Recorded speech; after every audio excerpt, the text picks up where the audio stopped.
प्रिय विद्यार्थियों, आज हम बीए फाइनल ईयर का सेकेंड पेपर उप समाज शास्त्रों का परिचय के अंतर्गत न्यू टॉपिक स्टार्ट करने जा रहे हैं। पर्यावरणीय समस्याएं। पर्यावरण की परिभाषा एवं अर्थ। पर्यावरण शब्द दो शब्दों परि प्लस आवरण से मिलकर बना है, जिसका शाब्दिक अर्थ है परि चारों ओर तथा आवरण घेरा, अर्थात हमें चारों ओर से घेरने वाला ही पर्यावरण कहलाता है। पर्यावरण का सामान्य अर्थ जल, वायु, पहाड़, भूमि, मरुस्थल, पेड़ पौधे, नदियों आदि से लगाया जाता है। पर्यावरण से तात्पर्य है जो कुछ हमें चारों ओर दिखाई देता है या जिनका हम अनुभव करते हैं। उदाहरण के रूप में जीव जंतु, पेड़ पौधे, भूमि, जल, नदी, वायु, अन्य प्राकृतिक वस्तुएं आदि का रूप ही पर्यावरण का निर्माण करते हैं। E.J. रॉस की मान्यता है कि पर्यावरण एक बाह्य शक्ति है जो हमें प्रभावित करती है। हर्शकोविट्ज के अनुसार पर्यावरण उन सब बाहरी दशाओं और प्रभावों का योग है जो प्राणी या अवयवी के जीवन और विकास पर प्रभाव डालते हैं। प्रदूषण का अर्थ पर्यावरण के विभिन्न घटकों जल, थल, नभ, वायु आदि में ऐसा परिवर्तन जो कि इन घटकों के भौतिक, रासायनिक व जैविक गुणों में परिवर्तन करे प्रदूषण कहलाता है। प्रदूषण को निम्न उदाहरणों से समझा जा सकता है। जल में गंदगी, सूक्ष्म जीवाणुओं या मैलापन आदि का प्रवेश जल प्रदूषण कहलाएगा। इसी प्रकार से वायु में अनेक प्रकार की गैसों का प्रवेश वायु प्रदूषण कहलाएगा। भूमि में भांति भांति के रासायनिक पदार्थों का प्रवेश तथा उससे भूमि की गुणवत्ता में अवनति का होना भूमि प्रदूषण कहलाएगा। प्रदूषण को निम्न 3 स्तरों पर देखा जा सकता है। नंबर 1, स्थानीय स्तर पर प्रदूषण। जल प्रदूषण, शुद्ध पेयजल का अभाव, गंदे पानी के जमा होने तथा निकास की व्यवस्था का अभाव, रुके हुए पानी में मक्खी मच्छरों की वृद्धि, गांवों तथा नगरों के प्रतिदिन के कूड़ा कचरा का जमाव, सफाई का अभाव, लकड़ी के चूल्हों से पैदा हुए धुएं से घरों में वायु प्रदूषण जिसका विशेष रूप से बच्चों एवं स्त्रियों के स्वास्थ्य पर बुरा प्रभाव, नगरों में वाहनों से उत्पन्न वायु एवं ध्वनि प्रदूषण आदि है। नंबर 2, राष्ट्रीय स्तर पर प्रदूषण। इस स्तर पर भी अनेक प्रकार के प्रदूषण देखे जा सकते हैं, जैसे नदी प्रदूषण, मिट्टी का कटाव, मिट्टी में लवणता एवं क्षारीयता में वृद्धि, प्रदूषण फैलाने वाले उद्योग विशेष रूप से रासायनिक उद्योग, वृक्षों का नाश एवं मरुस्थलीय आदि। इस स्तर के प्रदूषणों का प्रभाव स्थानीय एवं अंतर्राष्ट्रीय स्तरों के प्रदूषणों में वृद्धि करने पर भी पड़ता है। नंबर 3, भूमंडलीय पर्यावरणीय प्रदूषण। प्रथम, वायुमंडल में ग्रीन हाउस गैसों के जमा होने से भूमंडल में उष्णीकरण की समस्या उत्पन्न हो रही है। ग्रीन हाउस उष्णीकरण के बढ़ने का प्रमुख कारण वायुमंडल में कार्बन डाइऑक्साइड की वृद्धि होना है। उष्णीकरण से जलवायु में परिवर्तन आता है और वह पर्यावरण को प्रभावित करता है। द्वितीय, भूमंडलीय स्तर के प्रदूषण से ओजोन परत के ह्रास को लिया जाता है। ओजोन की परत के क्षय से सूर्य की अल्ट्रावायलेट रेडिएशन में वृद्धि हो जाती है। यह चर्म कैंसर में वृद्धि करता है एवं आंखों में कैटरेक्ट की बीमारी में भी वृद्धि करता है। तीसरा, भूमंडलीय प्रदूषण में जैविक विविधता के ह्रास को लिया जाता है। मानव अपने भोजन, दवा, रेशे तथा औद्योगिक उत्पादन कार्यों के लिए विभिन्न प्रकार के पशु पक्षियों, पेड़ पौधे तथा जीव जंतुओं पर आश्रित रहता है। ये विभिन्न जीव और वनस्पतियां अपने पारिस्थितिकीय पर्यावरण में फलते फूलते हैं, लेकिन स्वार्थी मानव के कारण इन जीवों एवं वनस्पतियों का निरंतर विनाश होता जा रहा है, जिससे पारिस्थितिकीय असंतुलन में वृद्धि हो रही है तथा इसका कुप्रभाव सामाजिक विकास पर पड़ रहा है। प्रदूषण के प्रकार। प्रदूषण के निम्नलिखित 5 प्रकार हैं। नंबर 1, जल, वायु, मृदा, ध्वनि और परमाणु विखंडन। नंबर 1, जल प्रदूषण। जल सभी प्रकार के जीवों के लिए अति आवश्यक है। इसके बिना किसी का भी जीवन संभव नहीं है।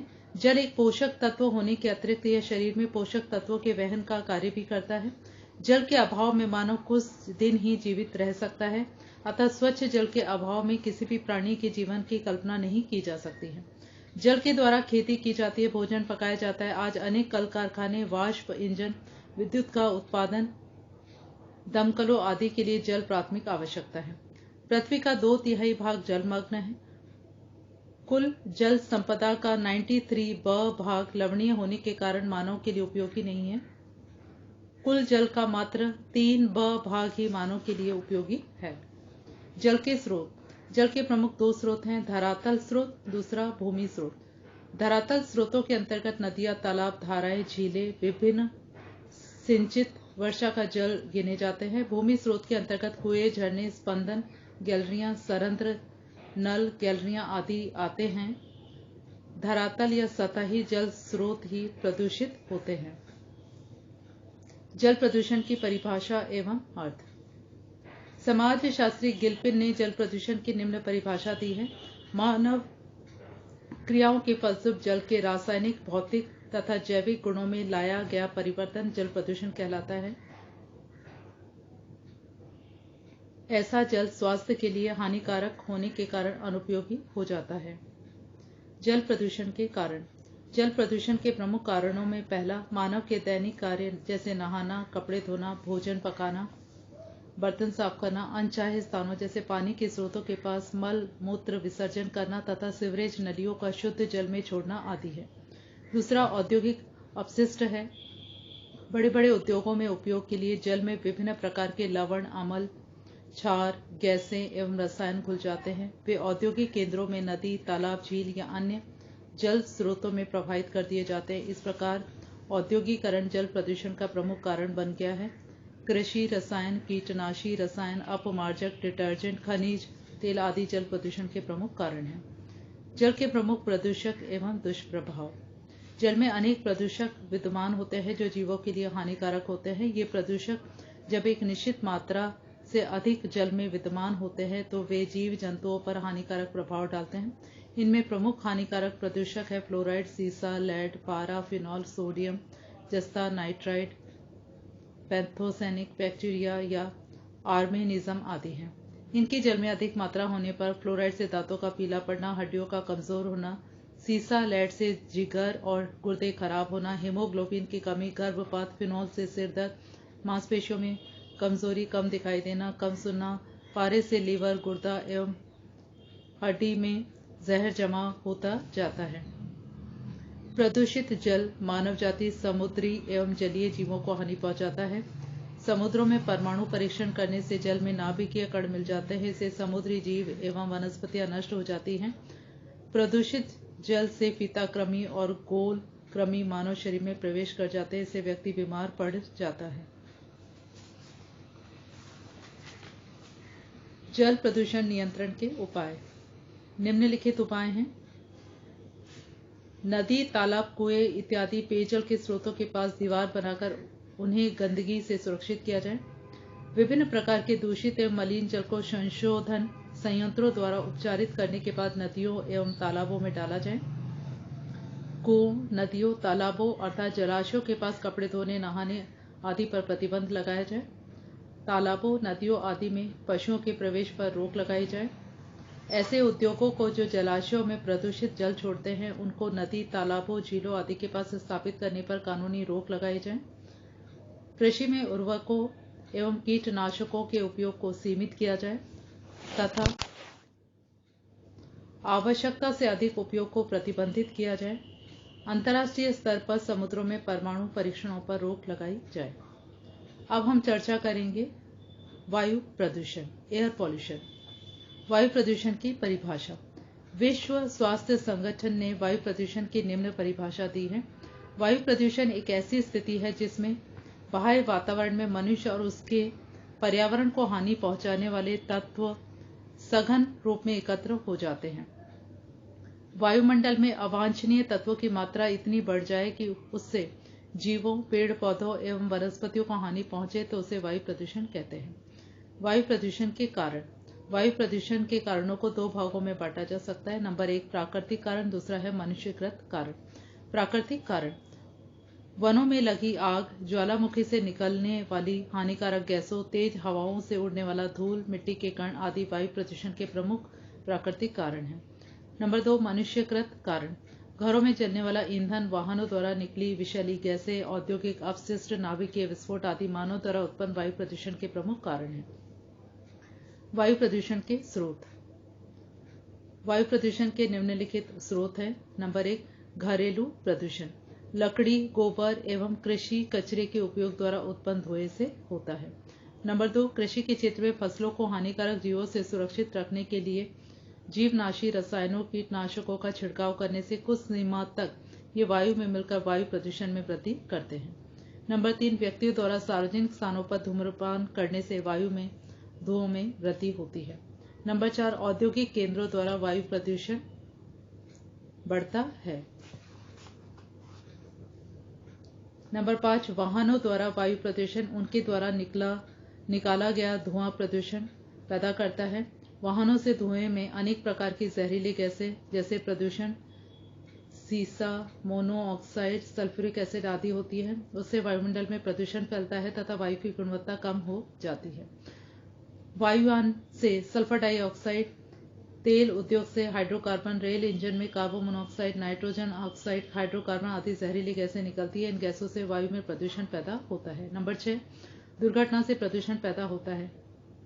भोपाल गैस कांड में आणविक विद्युत गृह में रिसाव की घटनाओं में भयंकर वायु प्रदूषण फैला था। युद्ध में हथियारों द्वारा विषैली गैसें पैदा होती है। ईरान अफगानिस्तान युद्ध में भयंकर वायु प्रदूषण फैला था। वायु प्रदूषण के निम्नलिखित दुष्प्रभाव हैं। नंबर 1, वाहनों से निकलने वाले धुएं में कार्बन मोनोऑक्साइड, नाइट्रोजन ऑक्साइड और सल्फर डाइऑक्साइड आदि गैसें होती है, जिससे श्वसन संबंधी एवं अन्य रोगों में वृद्धि हो जाती है, जैसे रक्त की ऑक्सीजन धारण शक्ति में कमी, धूल तथा धुएं का फेफड़ों में जाना। नंबर 2, रासायनिक उद्योगों से निकलने वाली वाष्प से अनेक प्रकार के रोग जैसे गले तथा आंखों में जलन, जी मिचलाना, दंत रोग, फुफ्फुस संबंधी रोग, श्वसन तंत्र का संकुचन आदि फैलते हैं। नंबर 3, एल्यूमिनियम तथा सुपर फास्फेट के कारखानों से वायु में क्लोरीन गैस की मात्रा में वृद्धि होने से हड्डियों एवं दांतों के रोगों में वृद्धि हो जाती है। क्लोरीन का संपूर्ण श्वसन तंत्र पर प्रभाव पड़ता है, इससे आंखों संबंधी रोग में वृद्धि होती है। नंबर 4, कल कारखानों से निकलने वाली गैसें जैसे sulphur dioxide, chlorine, ammonia, carbon dioxide आदि से अनेक रोग उत्पन्न होते हैं तथा फैलते हैं।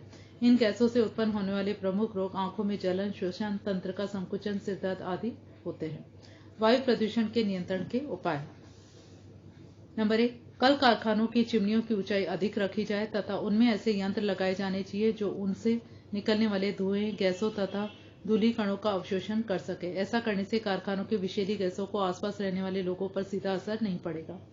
नंबर 2, ऐसे उद्योग जो बहुत अधिक प्रदूषण फैलाने वाले हैं उन्हें शहरों तथा व्यक्तियों से बहुत दूर स्थापित करना चाहिए। उन्हें घनी आबादी जहां जनसंख्या का घनत्व अधिक हो वहां से दूर रखना चाहिए। नंबर 3, वाहनों से निकलने वाले धुएं को नियंत्रित करना चाहिए। राज्य सरकार के संबंधित विभागों को वाहनों की नियमित जांच करनी चाहिए कि ये वाहन वातावरण में प्रदूषण तो नहीं फैला रहे हैं। नंबर 4, कल कारखानों, औद्योगिक केंद्रों आदि के आसपास सघन पेड़ पौधे लगाने चाहिए जिससे कई प्रकार के प्रदूषक तत्वों का वृक्षावली के द्वारा अवशोषण हो सके। वन संरक्षण के विशेष उपाय किए जाने चाहिए। नंबर 5, वायु प्रदूषण में कार्य करने वाले श्रमिकों, मजदूरों तथा संबंधित लोगों को प्रदूषण से तत्काल बचाव एवं दीर्घावधि सुरक्षा की शिक्षा देनी चाहिए। आपातकाल की स्थिति में गैसों के प्रदूषण से बचने के तरीके भी बताने चाहिए। धन्यवाद।